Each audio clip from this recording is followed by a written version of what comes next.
Agora, quero seguir aqui trazendo mais giro de informações, mais giro também aqui de opiniões sobre o mercado como um todo. A gente recebe agora a Rafaela Vitória, economista-chefe do Banco Inter, para trazer a visão dela aqui para a gente. Rafa, seja muito bem-vinda, sempre um prazer recebê-la aqui na BMC News. Bom dia, Paula, bom dia a todos. É sempre um prazer estar aqui com vocês. Obrigada. Rafaela, queria começar falando contigo, agora há pouco até trouxe aqui umas aspas, né, do Fernando Haddad. O arcabouço fiscal ainda não foi definido. Na sexta, uma grande expectativa, né, de que possa ser divulgada. Há uma reunião aí marcada entre Haddad e Lula. Na verdade, na sexta passada, não, né, na verdade, ele não bateram o martelo, vamos dizer assim. Há uma perspectiva que pudesse ser até esta semana, antes da visita de Lula à China, mas mais cedo a gente trouxe, então, Haddad falando que vamos torcer para que isso realmente aconteça, né? E ainda, a gente viu que tem ainda algumas diferenças da ala política e da área econômica pesando. Mas eu queria entender como que você vê essas divergências, né? Se você acha que esse texto vai sair alterado, muito alterado, por conta dessa pressa de se divulgar ainda nesta semana, apesar do Haddad falar ali, né, que vamos torcer que saia, mas deixando uma brecha de que pode ser que não venha ainda nesta semana. A gente vê que existe uma dificuldade de consenso em torno do texto final. Acho que é natural, a gente passa por um momento em que é necessário algum ajuste fiscal, ao mesmo tempo que a gente tem um novo governo mais propenso a gastar mais, a intervir na economia, com mais investimentos.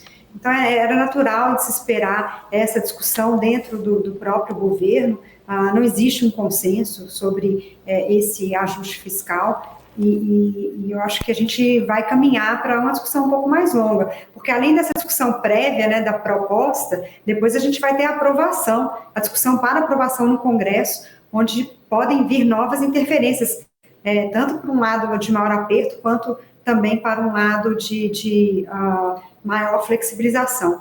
Acho que o que é importante nesse momento é que a gente tenha alguma diretriz.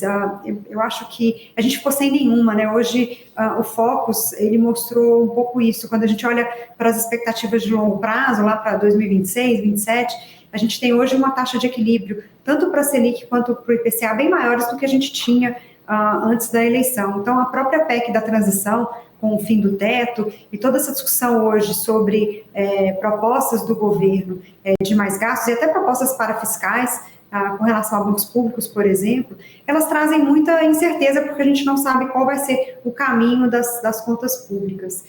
Então, se a gente tiver alguma diretriz, que ela seja mais lenta, que ela não seja tão restritiva, mas que ela traga já alguma previsibilidade, a tendência é a gente ter um pouco mais de alívio nesses prêmios de mercado, porque hoje, vale lembrar, a gente não tem nada, né? Então, o teto foi extinto na PEC da transição e a gente vai construir essas novas regras. Então, é de se esperar que as regras tenham mais flexibilidade.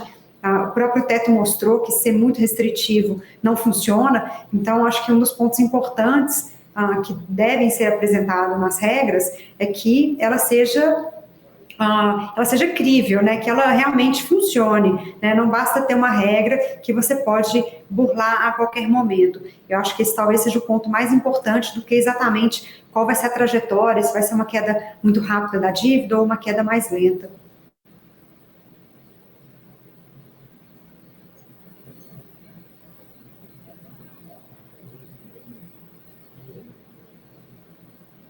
Desculpa, eu não estou ouvindo. Tá ouvindo, Rafa?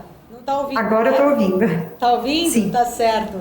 Desculpa, Rafa. Então, muita gente, eu tenho lido muito recentemente sobre este assunto, muita gente diz, né, que aqui no Brasil o problema maior não são as regras em si, mas segui-las, né? Vamos dizer assim, obedecer às regras, né? Mesmo com o arcabouço, vamos supor que dê bons sinais para o mercado, precisamos ver, né? Acho que só o tempo, na verdade, que vai acabar respondendo isso, vamos descobrir só com o tempo se realmente vai funcionar. Mas eu queria entender, na sua visão, já que você tocou nesse ponto, qual que seria a principal dificuldade, por exemplo, do governo em seguir a regra que vai ser aí, né, apresentada? Porque a grande preocupação, teremos um arcabouço, pode ser que venha bom, mas será, né, muitas vezes, até você acaba sempre falando dessa, né, a gente vê um gasto muito grande, a torneira muito aberta, é o modus operandi do Brasil, independente de ser esse o governo ou não, a gente sempre falou isso aqui. Quais seriam, então, as dificuldades do governo em seguir uma regra? No Brasil, a gente, inclusive, tem uma frase famosa, se eu não me engano, do Pedro Malan: há leis que pegam e leis que não pegam. Então, o Brasil tem essa cultura de ter leis que simplesmente elas não conseguem ser aplicadas. Então, acho que essa é uma grande questão que a gente coloca aí para as regras fiscais, até porque a gente tem um longo histórico de regras fiscais, desde a lei da responsabilidade fiscal, a meta de primário e depois o teto de gastos, que em algum momento elas tiveram que ser flexibilizadas pelo esse ímpeto político que segue, né, pressões da sociedade por mais gastos, né?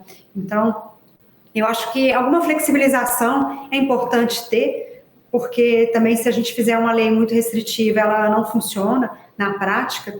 E o que eu vejo hoje que pode garantir que a gente tenha a busca de equilíbrio das contas públicas é um cenário muito melhor do que a gente tinha, de fato, em 2014. Apesar da gente ter prêmios de risco semelhantes nas taxas de juros, por exemplo, e em outros ativos, né, como a Bolsa está bastante descontada, as expectativas estão muito contaminadas. Quando a gente olha para 2014, a gente tinha um cenário que a gente tinha um crescimento de gasto público contratado, principalmente na Previdência. E boa parte disso foi resolvida com a reforma da Previdência. Então, hoje, a gente não tem mais essa expectativa de um crescimento acelerado dos gastos públicos. Então, esse crescimento, ele pode ser controlado. É mais fácil você controlar esse crescimento hoje, porque ele é mais discricionário do que ele era em 2014. Então, essa é uma grande vantagem que existe hoje com relação à perspectiva das contas públicas, que pouca gente leva em consideração, é que a gente não tem contratado gastos. A gente tem, sim, né, um desejo do novo governo em gastar mais, mas ele também precisa executar. E eu venho falando isso, a capacidade de execução de gastos no Brasil, ela também é mais limitada hoje, por conta de toda a estrutura econômica que se modificou ao longo dos últimos 6 anos, né? Você tem um setor privado muito mais atuante. Então, para o setor público hoje, entrar no setor privado, competir com o setor privado, ele precisa ter gestão, e a gente sabe que a capacidade de gestão do governo ela é mais limitada. Eu acho que um bom exemplo aqui é no saneamento. Então, você tem investimentos privados no saneamento que estão hoje competindo claramente com estatais, que estão precisando até de flexibilização para poder manter a sua participação. E a mesma coisa acontece com vários outros setores, né, setor elétrico e outros setores de infraestrutura. Tem muitos investimentos privados já acontecendo. Então, para o governo gastar mais, ele precisa até encontrar um espaço que hoje não existe, né? Ele pode ser criado, obviamente, mas isso demora. Então, mesmo para o governo gastar mais, existem limitações de gestão e de execução. O governo pode gastar mais contratando mais funcionários, dando mais reajustes? Pode. Mas eu acho que isso é um espaço onde a regra atuaria de maneira mais eficiente. Você coloca uma limitação ali de crescimento de gastos de folha e de previdência, com alguma regra para um reajuste mais moderado de salário mínimo, e você consegue executar, né, essa regra. Então, essa regra ela é mais crível, porque são parâmetros que ficam ali definidos para o governo. É mais fácil de executar, diferente de quando era a regra do teto, que você precisava fazer a reforma da Previdência, ela demorou mais tempo para ser aprovada, e a gente acabou estourando o teto mais rápido do que se previa. Então, hoje, a gente não tem essa dificuldade que a gente teve no passado. Então, acho que a regra com esses parâmetros de crescimento de gastos, principalmente de folha e de previdência, ela já vai ser um bom balizador com uma boa capacidade de ser cumprida ao longo dos próximos anos. Bom, Rafa, vou trazer aqui para a nossa conversa o Vandique Silveira, que está comigo também. Tem perguntas aqui para você. Fica à vontade, Vandique. Tudo bem, Rafaela? Como é que você está? Bom dia, tudo bem? Ótimo dia para você. Super alinhada a sua exposição, a sua explanação. Concordo com você em gênero, número e grau. Acho que um dos maiores problemas que a gente tem em regras no Brasil é que as regras elas têm que ser críveis, quer dizer que elas não podem ser mudadas de maneira muito fácil, portanto elas têm que ter dentro delas elementos de flexibilidade, mas que não sejam tão flexíveis que a regra não pegue, e na outra mão nós precisamos que elas sejam execuíveis. E um dos problemas é essa maneira, como você falou, de executar a nova regra, né? Isso é o que o diabo mora no detalhe, e esse detalhe é o que a gente precisa saber para acalmar os nervos no mercado financeiro e na sociedade em geral. A minha pergunta para você, e é uma pergunta talvez ela vem recheada, porque, a meu ver, existe uma dificuldade muito grande para que a gente consiga, dentro de uma regra fiscal que faça sentido de credibilidade e também de capacidade de execução, que ela não responda aos ímpetos populistas dos nossos governos, né? E a gente já notou que no Brasil o populismo ele não tem bandeira vermelha nem azul, ele não é nem de esquerda nem de direita, ele é constante, é a variável constante em todos os governos, e praticamente o populismo é mais ou menos como uma cola que faz com que você tenha aprovação no Senado e aprovação popular. Então, como é que a gente pode ter uma regra que é crível, execuível, frente a um governo que é, obviamente, populista em seus gastos? Porque até agora, toda semana aparece novas demandas de gastos, mas até agora não foi apresentado um elenco de 5, 6, 7 prioridades que a gente vai focar nisso e o resto vai ter que esperar. Porque política é a arte de dizer não também, não é apenas dizer sim. Como é que você vê a possibilidade de uma regra fiscal nova obedecer essa hierarquia de atividades que são core para o governo a custo ou temporariamente apenas das outras? Eu acho que essa vai ser a grande discussão, inclusive, que está acontecendo agora dentro do próprio governo para elaborar essa regra, né? Como deixar esse espaço para alguns gastos aí que o governo elege como prioridades, que foram, né, bandeiras de campanha, enfim. Eu acho que essa é a grande questão. Um dos pontos, né, que é importante destacar, pontos positivos, né, que a gente pode ter uma boa regra. O primeiro deles é que o principal gasto, né, que a gente tem hoje no Brasil, que é o gasto social, ele já foi definido pela PEC de transição. Então, a gente não tem uma demanda por mais gasto social, até pelo contrário, existe um espaço para uma melhoria de gasto social. Acho que isso deveria estar entre as prioridades do governo. A gente já viu o Bolsa Família cortando alguns milhões aí, alguns milhões de famílias aí foram excluídas em março. Tem espaço para mais cortes daqui para frente, com a melhoria do cadastro. Então, essa parte de eficiência de cadastro pode dar algum ganho para o governo. Então, boa parte do aumento de gasto que foi feito durante a campanha, ele já foi dado através do Bolsa Família. Agora você tem ali um espaço até para uma melhoria. Uma outra parte onde a gente pode ver algum controle é também na parte administrativa. Existia uma necessidade muito grande de uma reforma administrativa há 6 anos atrás, 4 anos atrás. O último governo fez um congelamento longo de concursos e congelamento até de salários, né, com a pandemia. Isso acabou reduzindo a folha em relação, né, o gasto com a folha em relação ao PIB. Então, o governo tem um ponto de partida bem melhor hoje. Então, não existe essa pressão para uma reforma administrativa urgente. O que o governo pode fazer é também administrar esses reajustes. A gente também vê isso, obviamente que tem as demandas, mas você também já começa a ver o governo sendo mais cauteloso nas propostas, nas contrapropostas de reajustes para servidores. Isso também é uma sinalização relativamente positiva. E, por fim, acho que a última demanda, que também é grande, é investimentos, né? Então, essa demanda, ela é uma demanda significativa, talvez ela seja o grande ponto ali dessa discussão da nova regra, qual que é o tamanho de investimento público que o governo quer ter e como que você coloca ele dentro do orçamento. Lembrando que investimento foi a área que foi mais cortada, ela é mais fácil de cortar porque não tem vinculação, mais fácil nesse sentido, né? Como não é um gasto vinculado, foi aonde os cortes foram maiores nos últimos anos por conta do espaço no teto que foi ocupado pelos gastos obrigatórios. E o governo quer retomar esse investimento e como que isso pode ser feito. Eu acho que, como eu falei, eu não vejo um gasto com investimento muito grande esse ano, até por conta de capacidade de execução. O governo gostaria de ter um crescimento maior esse ano, não dá para criar investimento e crescimento no mesmo ano, né? O investimento ele gera crescimento em anos posteriores. Acho que essa é uma área, talvez, que você possa, inclusive, ter um espaço maior ali dentro do orçamento. Investimento é sempre um gasto melhor do que gastos com outros benefícios, muitos benefícios, inclusive, obsoletos.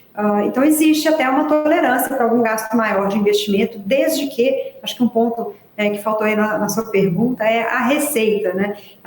Da onde vão vir as receitas? Eu acho que esse é um ponto pouco comentado hoje dentro do governo, de onde vão vir as fontes para a gente alcançar esse equilíbrio, porque o lado de gastos a gente sabe que o controle de crescimento de gastos ele tem uma efetividade limitada, a gente viu isso através do teto, então eu acho que é importante também ver da onde vão vir essas receitas. E aí a gente vai voltar para a reforma tributária, que talvez seja um grande trunfo que esse governo teria para aumentar um pouco de carga, melhorar a carga, você consegue fazer um aumento de carga e melhorar a distribuição, então você impacta menos a economia do que simplesmente você estivesse criando novos impostos e aumentando alíquotas.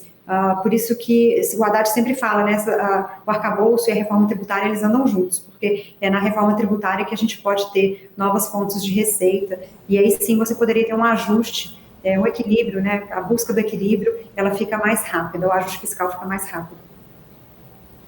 Rafaela, pontos importantes, né? Queria entender se você acredita que ainda, né, a gente tem todo esse arcabouço a ser apresentado, a gente tem aí vários pontos importantes nesta estratégia, vamos dizer assim, que igual você colocou, né? Precisa entender de onde vai vir nessa receita, se vai ser na reforma tributária ou não, que é um outro ponto que também precisa ainda passar por discussão, aprovação ainda de um Congresso. Não é algo que vai se resolver da noite para o dia. Você acha que tem toda essa questão tem os pontos da regra de ouro, né? Vamos dizer assim, para arrumar a casa, principalmente sinalizar corte de gastos, conseguir, né, mostrar essas projeções em relação do que será feito para evitar um crescimento da dívida. Acho que só isso também vai conseguir abrir espaço para o Banco Central, de repente, lá na frente, conseguir começar a cortar juros. Mas a gente também tem essa, né, da onde vai vir essa receita, precisa ainda passar pelo Congresso, enfim, né, são vários pontos, acho que importantes, mas eu queria entender quais riscos que você acredita que possam estar embutidos nessa estratégia como toda aí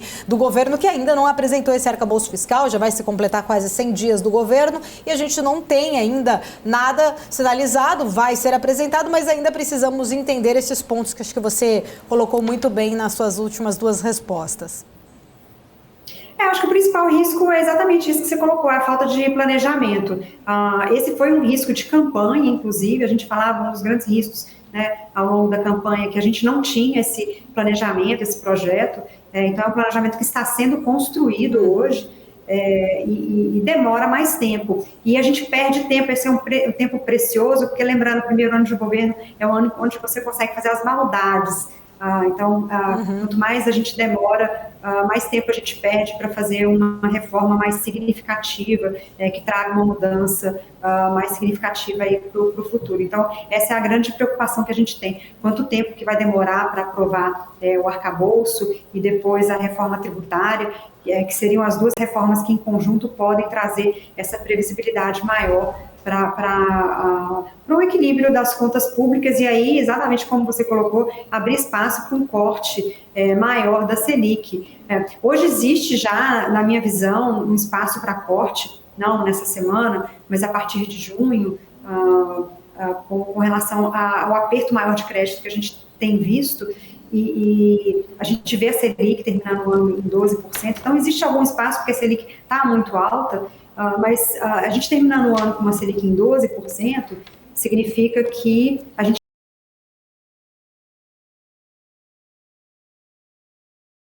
Aqui a o ano de conexão. 2024. Então, Agora voltou, Rafa, deu uma ainda é uma travada ali taxa na que tem conexão. um prêmio de risco.